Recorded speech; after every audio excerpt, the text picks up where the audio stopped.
pinasuko ang ating larangan ng kultura na pinagmula ng aking karangalan at pangalan na hindi basta-basta pwedeng tapakan ng kahit na sino magusto sa aking magparatang. Ito ang buhay na pinasuko ang ating larangan ng kultura na pinagmula ng aking karangalan at pangalan na hindi basta-basta pwedeng tapakan ng kahit na sino magusto sa aking magparatang. Halos masa identidad sa kakasulat ng kanta, pinag-usaya ng mga letra gaya ng obra kong pinta at humugol din ng oras tulad ng presong nasa rehas, naging aktibo sa paggawa sa pagiging patas at parehas. Buo sa aking saloobin ang nag-iisang mitiin na balang araw kilalanin mga sinulat kong awitin na hindi pwedeng agawin at hindi pwedeng harangin. Hindi to pating palak na kayang-kaya mong gayain. Ang panulat, papel at utak na pinalawak na tangis ang data ay mikropono na aking hawak. Pagkat mikropono ay gagamitin upang ubusin ang mga nagtatangkang sumira sa aking layunin. Dahil ako ay umaasa sa pag-asang makamit kahit ito'y ilang taon na rin sa akin pinagkait, ay hindi larangan ng kultura na pinagmula ng aking karangalan at pangalan na hindi basta-basta pwedeng tapakan ng kahit na sino magusto sa aking magparatang. Ito ang buhay na pinasuko ang ating larangan ng kultura na pinagmula ng aking karangalan at pangalan na hindi basta-basta pwedeng tapakan ng kahit na sino magusto sa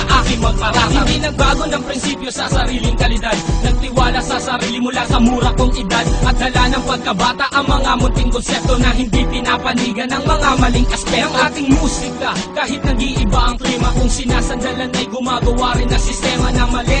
Ang tema ay hindi dapat parisan, nagtiyaga ko magsulat kahit ako'y pinapawisan. Ang puhunan ko dito ay pawis, pagod at dugo na sa hangaring mata mo, hindi ako uuwing bigo. Pagkat ang dila ko ang panahon na rin ang siyang humasa na kayang-kaya sumabay sa kahit sinong dalubhas. Naging bihasa sa paggamit, habang sa mic ako'y kumapit. Halika muna at lumapit at sumabay sa aking awit. Hindi ito klase ng lyrics na kaya mong tawanan at hindi ako yung tipo na kaya mong tapakan. Ito ang buhay na pinasuko ang ating larangan ng kultura na pinagmula ng aking karangalan at pangalan na hindi basta-basta pwedeng tapakan ng kahit na sino magusto sa aking magparatang. Ito ang buhay na pinasuko ang ating larangan ng kultura na pinagmula ng aking karangalan at pangalan na hindi basta-basta pwedeng tapakan ng kahit na sino magusto sa aking magparatang.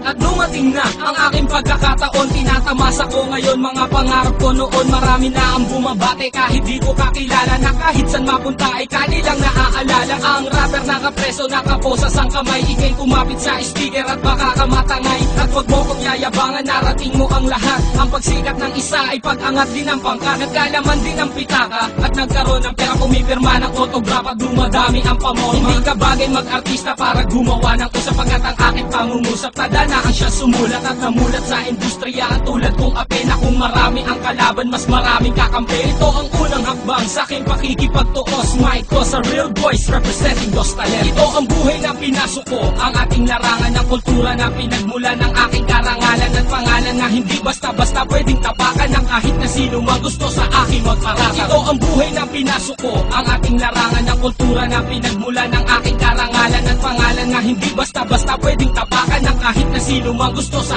aking magparatang. Ito ang buhay na pinasuko ang ating larangan ng kultura na pinagmula ng aking karangalan at pangalan na hindi basta-basta pwedeng tapakan ng kahit na sino magusto sa aking magparatang. Ito ang buhay na pinasuko ang ating larangan ng kultura na pinagmula ng aking karangalan at pangalan na hindi basta-basta pwedeng tapakan ng kahit na sino magusto sa aking magparatang.